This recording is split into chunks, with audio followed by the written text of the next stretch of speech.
პოლიტიკური პარტია ერთიანი ნეიტრალური საქართველოს დამფუძნებელი ყრილობა იწყება, რომელსაც პირდაპირ ეთერში გთავაზობთ. Ყველა პროცედურა შესაბამისად მაქვს უფლება და პატივი პირველ რიგში პარტიის პოლიტიკური საბჭოს წევრის რანგში მოგმართო თქვენ ძვირფასო სტუმრებო და მიმართო ქართულ საზოგადოებას. დიდხნიანი მოლოდინის შემდეგ ქართულ პოლიტიკაში უმნიშვნელოვანესი პროცესის მომსწრენი გავხდით. იწყება საზოგადოებრივი პოლიტიკური ველის აგენტებისგან განთავისუფლება. ჩვენ მიგვაჩნია, რომ ეს არის ერთ-ერთი მთავარი პირობა საქართველოს გადარჩენისა და განვითარებისთვის. 30-35 წელი საკმარისი დროა, რომ შევაფასოთ ამართლებს თუ არა ის გზა, რომლითაც მთელი ამ ხნის განმავლობაში ვიარეთ. 34 წლის წინ დამოუკიდებლობა აღვადგინეთ, მაგრამ სულ რაღაც 2-3 წელია, რაც სუვერენული პოლიტიკის კეთება დავიწყეთ. პირველ ნაბიჯებს ვდგავთ. მაგრამ წინ ვერ მივდივართ, გარღვევას ვერ ვახდენთ. რადგან ერთი ნაბიჯი წინ, ერთი ნაბიჯი უკან გამოდის. როდესაც ხელისუფლება ლაპარაკობს იმ მძიმე მდგომარეობაზე, რაშიც ახლა ევროკავშირი იმყოფება და ამავდროულად აგრძელებს რიტორიკას საქართველოს გაწევრიანებასთან დაკავშირებით. ამით გრძელდება საქართველოს ევროილუზიაში ყოფნა, სადაც ჩვენ ძალით შეგვიყვანეს. ბევრს დააჯერეს, რომ თავისუფლება ნიშნავდა ბატონის გამოცვლას. ჩვენ კი მიგვაჩნია, რომ თაობებს იმისათვის არ უბრძოლიათ, რომ მოსკოვი, ბრიუსელით და ვაშინგტონით ჩაენაცვლებინათ. იმდენი მოახერხეს, იმდენად იყო ჩვენი სუვერენიტეტი შეზღუდული, რომ ევროატლანტიკურ ალიანსებში გაწევრიანება კონსტიტუციურ დოგმად ჩაგვაწერინეს და საერთოდაც ეს საკითხი რელიგიის რანგში აიყვანეს. შედეგის მოწმენი კი ყველანი ერთად ვართ. ნატომ, რომელიც უკრაინასა და საქართველოს უსაფრთხოების გარანტად წარმოუჩინეს, ორივე ქვეყანა ომში გახვია. ჩვენ 2008 წლის აგვისტოს ომი გადავიტანეთ, დავკარგეთ ტერიტორიები, დევნილად გვექცა 10,000-ობით ადამიანი, დაგვეღუპა ჯარისკაცები და მშვიდობიანი მოქალაქეები. უკრაინა 4 წელია დამანგრეվել პროქსი ომშია. ამერიკის შეერთებული შტატები უკრაინელების სიცოცხლის ხარჯზე ებრძოდა რუსეთს, ხოლო მას შემდეგ რაც დამარცხდნენ, რაც ყველანაირი რესურსი ამოიწურა, უფრო მძიმე განვითარების თავიდან აცილებისთვის ჩქარობენ ომის დასრულებას. ნატოს, რომლის გაფართოების გამოც ეს გამანადგურებელი ომი დაიწყო, ავალდებულებენ წესდება შეცვალოს და იქ ჩაწეროს, რომ აღარასოდეს დააყენებს უკრაინის გაწევრიანების საკითხს. ამ ყველაფრის ფონზე ჩვენ კვლავ კონსტიტუციაში გვიწერია ნატოსა და ევროკავშირში გაწევრიანების აუცილებლობა. ეს თავშივე იყო უდიდესი აბსურდი, მაგრამ ახალ რეალობაში კიდევ უფრო ტრაგიკომიკურად გამოიყურება. ფაქტია, რომ ჩვენს თვალწინ ახალი მსოფლიო წესრიგი ყალიბდება, რომელიც მრავალპოლუსიანი იქნება. ამიტომ ჩვენ უნდა ვეძებოთ გზა, რომელიც ამ ახალ რეალობაში საქართველოს საკუთარ ღირსეულ ადგილს მოუპოვებს. რაც იქნება ჩვენი ქვეყნის მშვიდობის, სტაბილურობის და განვითარების გარანტი. ჩვენი პარტიის ხედვით ეს არის ნეიტრალიტეტი. საქართველოს აქვს შესაძლებლობა იყოს დიდი სახელმწიფოების ინტერესების თანხვედრის ადგილი და არა მათი დაპირისპირებების პოლიგონი. რუსეთ-უკრაინის ომის შემდეგ საქართველომ დე-ფაქტო ნეიტრალიტეტთან მიახლოებული პოზიცია დაიჭირა და ამან მოგვიტანა ხელშესახები შედეგები. უპირველესად შეგვანარჩუნებინა მშვიდობა, მოგვიტანა ეკონომიკური ზრდის მაღალი ტემპი, რადგან ნეიტრალიტეტი ქმნის სივრცეს და შესაძლებლობას იმისათვის, რომ საგარეო პოლიტიკა, ასევე ეკონომიკური პოლიტიკა წარმართო ისე, როგორც ეს შენი ქვეყნის ინტერესების გატარებას უზრუნველყოფს. როგორც ეს შენს ხალხს სარგებელს მოუტანს და არა ისე, როგორც ეს ფონ დერ ლაიენს, კალას ან მაკრონს სურს. ამიტომ ჩვენ ძალიან მალე უნდა დავიწყოთ მოქმედება ნეიტრალიტეტისთვის, იმისათვის, რომ მზად შევხვდეთ დიდ გეოპოლიტიკურ პროცესებს, რაც ჩვენს გარშემო ვითარდება. ნეიტრალიტეტი დაგვაახლოვებს ჩვენი ქვეყნის ტერიტორიული მთლიანობის აღდგენასთან. ეს იქნება ძალიან მკაფიო გზავნილი საოკუპაციო ხაზს მიღმა მცხოვრები ჩვენი ძმებისა და დების მიმართ. ნეიტრალიტეტი გაზდის საქართველოს როლს დაკავშირებადობის კუთხით, ეს იქნება შუადარიფანი თუ სხვა სავაჭრო ლოჯისტიკური მსხვილი პროექტები. ნეიტრალიტეტი მოგვიტანს გრძელვადიან სტაბილურ პოლიტიკურ გარემოს. ნეიტრალიტეტი გახსნის გზას სუვერენული ეკონომიკური პოლიტიკის წარმოებისათვის, რამაც უნდა შეგვაძლებინოს ეკონომიკური გარღვევა და კეთილდღეობის უზრუნველყოფა. წინააღმდეგ შემთხვევაში კვლავ ვაშინგტონი და ბრიუსელი გვიკარნახებს, ვისთან მქონდეს ვაჭრობა, ვისი ინვესტიციები მივიღოთ, ვისი არა, ვისთან ვიმეგობროთ და ვის ვეომოთ, თუნდაც ეს ჩვენს ფიზიკურ განადგურებას იწვევდეს. უნდა შევეგუოთ, რომ თუ ჩვენ ევროილუზიაში ყოფნას გავაგრძელებთ, ადრე თუ გვიან ვაშინგტონი და ბრიუსელი კვლავ შეძლებენ საკუთარი აგენტურის ხელისუფლებაში მოყვანას. ეს კი ისევ იმ ტრაგიკულ წრეზე წასვლას ნიშნავს. ნატოსა და ევროკავშირის დროშების ფრიალის გაგრძელებით ჩვენ საკუთარ თავს თავაზობთ ცეცხლოვან კალში რუსეთის წინააღმდეგ, რაც იყო და არის ამერიკული სპეცსამსახურების გეგმის ნაწილი. ასეთ ვითარებაში უნდა გვესმოდეს, რომ არათუ ინვესტიციებს არ შემოიტანს ჩვენ ქვეყანაში არავინ, არამედ ტურისტიც კი არ ჩამოვა. პარტია ერთიანი ნეიტრალური საქართველო ყველაფერს გააკეთებს იმისათვის, რომ ეს ევროილუზია დასრულდეს, რომ რეალურად შევხედოთ ქვეყნის გადარჩენის და განვითარებისთვის რა არის აუცილებელი და სასარგებლო. მომავალი არჩევნების შედეგად ჩვენ გავხდებით საპარლამენტო პარტია, რასაც საქართველოს ნეიტრალური სტატუსის მოპოვებისთვის გამოვიყენებთ. დიდი მადლობა მხარდაჭერისთვის, ღმერთი იყოს ჩვენი ქვეყნის მფარველი.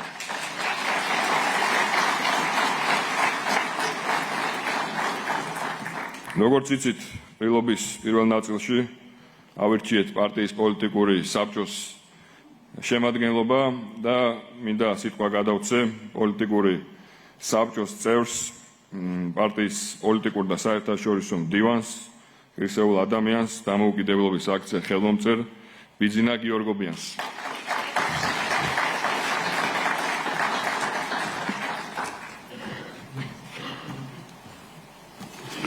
დიდი მადლობა მობრძანებისათვის, დიდი მადლობა ნდობისთვის, მეგობრებო, ჩემს მოკლე სიტყვაში ვეცდები წარმოვადგინო ჩვენი ხედვა და მოქმედების პრინციპი, რომელიც მოიცავს შემდეგ პუნქტებს. მუდმივი მოქმედი ნეიტრალიტეტი და ეკონომიკური დიპლომატია, როგორც საქართველოს ოპტიმალური გზა მომავლისაკენ. ეს არის ეროვნული ინტერესებიდან გამომდინარე მანევრირების პოლიტიკური და ეკონომიკური სივრცის შექმნა. სხვა სახელმწიფოებზე დამოკიდებულების თავიდან აცილება, ნეიტრალიტეტი არ ნიშნავს ქვეყნის პასიურ მდგომარეობას, როგორც ზოგიერთი პროპაგანდისტული მედია წარმოადგენს ამ სიტყვას. სტრატეგიული ნეიტრალიტეტის პირობებში მცირდება სხვა სახელმწიფოების მიერ რეგიონალურ და გლობალურ კონფლიქტებში საქართველოს ინსტრუმენტად გამოყენების ალბათობა. სამხრეთ კავკასიაში შექმნილი რეგიონალური და გლობალურ ძალთა ბალანსი არ იძლევა საქართველოსთვის სხვა ქვეყნებთან გრძელვადიანი კოლექტიური თავდაცვის სისტემის შექმნის რეალურ საშუალებას. კოლექტიური თავდაცვის სისტემის ალტერნატივად მიგვაჩნია მუდმივი მოქმედი ნეიტრალიტეტი, რომელიც ქვეყნის გამოწვევებს უპასუხებს და პრიორიტეტად ჩვენი საკუთარი ეროვნული ინტერესები დარჩება. დღეისათვის საქართველოში ნეიტრალიტეტის შესახებ პოლიტიკურ დებატებს აკლია არგუმენტები. თუ რა მიზანი უნდა ქონდეს და როგორ უნდა მოქმედებდეს სახელმწიფო ნეიტრალიტეტის მისაღწევად. დებატები ძირითადად ტექნიკურ საკითხებზეა კონცენტრირებული. ეს საკითხებია შესაძლებელია თუ არა საქართველოს ნეიტრალიტეტი და მისი საკანონმდებლო ჰარმონიზაცია ევროკავშირში გაწევრიანებასთან და ვინ აღიარებს მომავალში საქართველოს ნეიტრალიტეტს. ნეიტრალური ქვეყნის სტატუსი არა მხოლოდ სამართლებრივი საკითხია, იგი განისაზღვრება ევროკავშირის ქვეყნების მრავალმხრივი და ჩვენთვის არც თუ უხიფათო ინტერესებით და შესაბამისად ჩვენი მხრიდან პოლიტიკური მიზანშეწონილობის საკითხია მომავალში. ახალი მსოფლიო წესრიგის ფორმირების პროცესში საქართველომ უნდა გამოიჩინოს გამბედაობა და იპოვოს საკუთარ თავში ძალა.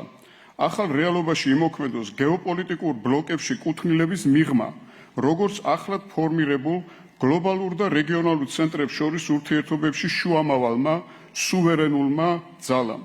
შესაძლოა ეს ამოცანა ძალიან ამბიციურად მოეჩვენოს ვინმეს, მაგრამ თუ გადავხედავთ სხვა ნეიტრალური სახელმწიფოების ფორმირების და განვითარების გზას, ვნახავთ, რომ მათ ჩვენზე უარესი სასტარტო პირობები ჰქონდათ. ცალკე აღსანიშნავია ამ პროცესში ბიზნესის, როგორც ცივილიზაციური ხიდის როლი. იქ, სადაც კლასიკური დიპლომატია თავის შესაძლებლობების ზღვრებს აღწევს და წარმოიქმნება ფაქტიურად გამოუვალი სიტუაცია, ეკონომიკურ თანამშრომლობას შეუძლია შექმნას ნდობა და ხელი შეუწყოს საერთაშორისო ურთიერთობების სტაბილიზაციას. სტრატეგიული ნეიტრალიტეტის პირობებში ჩვენ ვხედავთ ეკონომიკური პოლიტიკის შემდეგ პრიორიტეტებს: სახელმწიფო ეკონომიკური სუვერენიტეტი და დამოუკიდებლობის დაცვა, დახურულ ეკონომიკურ გაერთიანებების და სამხედრო ბლოკების ფორმირებიდან თავის აცილება და ყველა აქტორთან მრავალმხრივი ურთიერთობების შენარჩუნება. პერმანენტული ნეიტრალიტეტის მიღწევის და დამკვიდრებისათვის ხანგრძლივი სამუშაო იქნება ჩასატარებელი. ეს არ არის ადვილი საქმე. რათა დაკმაყოფილდეს შემდეგი წინა პირობები. შიდა სამართლებრივი ჩარჩოს განსაზღვრა და ფორმირება, საერთაშორისო აღიარება და გარანტიები, რაც გულისხმობს შემდეგს. დიდ ძალებთან მივახციოთ ხელშეკრულებით დაფიქსირებულ შეთანხმებას, რომ არ ჩაერევიან საქართველოს შიდა საქმეებში, არ განიხილავენ საქართველოს ტერიტორიულ სამხედრო პლაცდარმად, პატივსცემენ მის ტერიტორიულ მთლიანობას. დღეისათვის მიმდინარე საომარი მოქმედებების დასრულების შემდეგ აუცილებელი ხდება აღმოსავლეთ ევროპასა და წინა აზიაში ახალი პოლიტიკური რეალობის ამსახველი ურთიერთობების გამტკიცება. საერთაშორისო ხელშეკრულებებით, სადაც საქართველოს წარმოდგება როგორც მუდმივი ნეიტრალიტეტის მქონე ქვეყანა. სწორედ ამ წინაპირობების მიღწევაში და მიღწევად ვხედავთ ჩვენი პარტიის მომავალ სამუშაოს. გმადლობთ ყურადღებისათვის.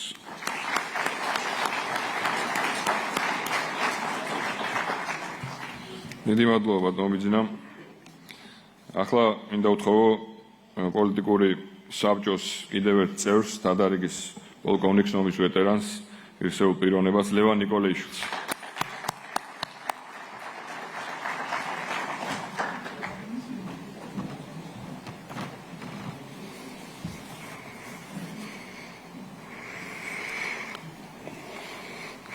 ხალბატონებო და ბატონებო, პატივცემულო სტუმრებო, გურისათვის გულწრფელი მადლობა გადაგიხადოთ დღევანდელ შეხვედრაზე მობრძანებისათვის. თქვენი აკოფნა საღის სახელმწიფოებრივი აზროვნების, პასუხისმგებლობისა და საქართველოს მომავლის მიმართ ერთგული დამოკიდებულების გამოხატულებაა. შევეცდებით მოკლედ წარმოგიდგინოთ საკითხი, რომელიც განსაზღვრავს ჩვენი ქვეყნის სტრატეგიულ არჩევანს, უსაფრთხოების არქიტექტურასა და ეროვნულ ინტერესთა გრძელვადიან კონფიგურაციას. ნეიტრალიტეტი ეს არ არის მხოლოდ სტატუსიდან დეკლარაცია, იგი არის სახელმწიფოს პოლიტიკური სუბიექტურობის ერთ-ერთი უმაღლესი ფორმა. საერთაშორისო ურთიერთობების თეორიაში ნეიტრალიტეტი აღიქმება როგორც ისეთი ინსტრუმენტი, რომელშიც სახელმწიფოს აძლევს შესაძლებლობას ეფექტიანად მართოს საკუთარი რისკები, შეინარჩუნოს სტრატეგიული ავტონომია და არ გახდეს გარე ძალათა სამხედრო პოლიტიკური დაპირისპირების იარაღი. დღეს მრავალპოლუსიან ძალათა კონკურენციათა საერთაშორისო სისტემაში ნეიტრალიტეტი მცირე სახელმწიფოსთვის წარმოადგენს არა სუსტი პოზიციის, არამედ გონივრული, პრაგმატული და ღირსეული არჩევანის გამოხატულებას. ნეიტრალური სახელმწიფოს სტატუსი, რომელიც მკაფიოდ არის განმარტებული საერთაშორისო სამართლის დოქტრინებსა და პრაქტიკაში, ნიშნავს უარს სამხედრო ალიანსებზე, უარს საზღვრების სამხედრო მიზნებით გამოყენებაზე, მიუკერძობების მკაცრ დაცვას კონფლიქტების დროს. ეს პასუხისმგებლობა არ არის მარტივი.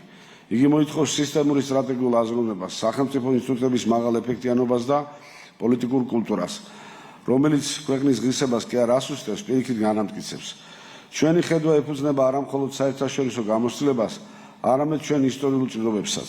საუკუნეების განმავლობაში ქართველები იმ ომში იბრძოდნენ, რომელიც მანდ ინტერესებს არ და ვერ მოემსახურებოდა. დამოკლების აღდგენის შემდეგაც ქვეყანამ მძიმე ადამიანური და პოლიტიკური ფასი გადაიხადა. ასეულობით დაღუპული გმირი, დაჭრილები, დასახიჩრებული ოჯახები, რომლებიც დღემდე ატარებენ ტკივილს, რომელსაც ვერც ერთი პოლიტიკური სისტემა ვერ ამსუბუქებს. ეს არის ჩვენი ისტორიული მეხსიერება და სწორედ ამ მეხსიერებაც უნდა განსაზღვროს ჩვენი ქვეყნის უსაფრთხოების მოდელი. საქართველოს მონაწილეობა საერთაშორისო კონფლიქტებში არ უნდა ემსახურებოდეს მესამე სახელმწიფოს სტრატეგიულ ინტერესებს. ეს არის ჩვენი სახელმწიფოური ღირსების საკითხი, ჩვენი ეროვნული სუვერენიტეტის არსი, ჩვენი ისტორიული გაკვეთილის შედეგი. ჩვენ არასოდეს არ უნდა გავხდეთ პოლიტიკური ზეწოლის, დიპლომატიური შანტაჟის ან გარე ძალათა გეოპოლიტიკური თამაშების მძევლები. ნეიტრალური სახელმწიფოს დიპლომატია არ არის ჩვეულებრივი, იგი არის შუამავლობა. სახელმწიფოს შეუძლია იქცეს დიალოგის პლატფორმად, მოლაპარაკების უსაფრთხო სივრცედ, რეგიონული უსაფრთხოების გამტკიცების რეალურ ინსტრუმენტად. ამგვარი როლის შესასრულებლად საჭიროა ძლიერი, პროფესიონალი, მაღალი კვალიფიკაციის დიპლომატიური კორპუსი, პროგნოზირებადი საგარეო პოლიტიკა და საერთაშორისო პარტნიორებთან მოზომილი, პრინციპული, მაგრამ ედრულად მოქნილი კომუნიკაცია. ჩვენი სახელმწიფოებრივი მორალის ერთ-ერთი მთავარი კომპონენტი უნდა გახდეს ასევე ჰუმანიტარული ფუნქცია. ნეიტრალური ქვეყნები ხშირად ხდებიან საერთაშორისო ორგანიზაციების ოპერაციული ჰაბები, სადაც ხორციელდება ჰუმანიტარული დახმარების კოორდინაცია, უსაფრთხო ზონების შექმნა და კონფლიქტის მონაწილეთა დაცვის მექანიზმები. ეს არ არის არა მხოლოდ პოლიტიკა, არამედ ღირებულება, ადამიანურობის, თანაგზობის და სიცოცხლის პატივისცემის ღირებულება. აუცილებელი და მკაფიოდ უნდა ითქვას, ნეიტრალიტეტი არ ნიშნავს სამხედრო დაუცველობას. პირიქით, ნეიტრალური სახელმწიფო ვალდებულია ფლობდეს პროფესიონალურ, ტექნოლოგიურად აღჭურვილ, ოპერატიულად მობილურ თავდაცვის ძალებს. რომლებიც ფსონს დადებენ არა აგრესიის, არამედ პროპორციული და ეფექტიანი თავდაცვის შესაძლებლობაზე. სუვერენიტეტის დაცვა სახელმწიფოს უმაღლესი ფუნქცია გახლავთ და ეს ფუნქცია ვერ იქნება განსაზღვრული მოკავშირეს, პარტნიორის თუ საერთაშორისო ორგანიზაციის მიერ. ნეიტრალიტეტი მყარად დგას საერთაშორისო სამართლის ნორმების, ინსტიტუციური პასუხისმგებლობის და პოლიტიკური პროგნოზირებადის ფუნდამენტებზე. ნეიტრალური ქვეყნები მონაწილეობენ საერთაშორისო სამართლის განვითარებაში. ქმნიან სტანდარტებს, ხელსაწერენ დოკუმენტებს, რომლებიც განსაზღვრავს მშვიდობისა და ადამიანის სულების დაცვის მომავალ არქიტექტურას. ეს არის მათი პოლიტიკური იურიდიული წვლილი გლობალურ სტაბილურობაში. საბოლოოდ ნეიტრალიტეტი არ არის ერთგანზომილებიანი არჩევანი. ეს არის სახელმწიფოური ფილოსოფია, კომპლექსური, მრავალსაფეხურიანი, პასუხისმგებლობითა და ღირსებით გაჯერებული. იგი მოითხოვს მაღალი პოლიტიკური კულტურის, გამჭვირვალე ინსტიტუტების, ფუნქციური სამართლებრივი სისტემისა და სტრატეგიულად გამართული მმართველობის ერთიანობას. ნეიტრალიტეტი საქართველოს აძლევს შესაძლებლობას მშვიდობიანი გზით განიმტკიცოს საერთაშორისო პოზიციები, უზრუნველყოს ძელვადიანი უსაფრთხოება, დაცვა და კეთილდღეობა და დაიკავოს ღირსეული ადგილი საერთაშორისო სისტემის სტაბილურობის შენარჩუნების პროცესში. მადლობთ ყურადღებისათვის.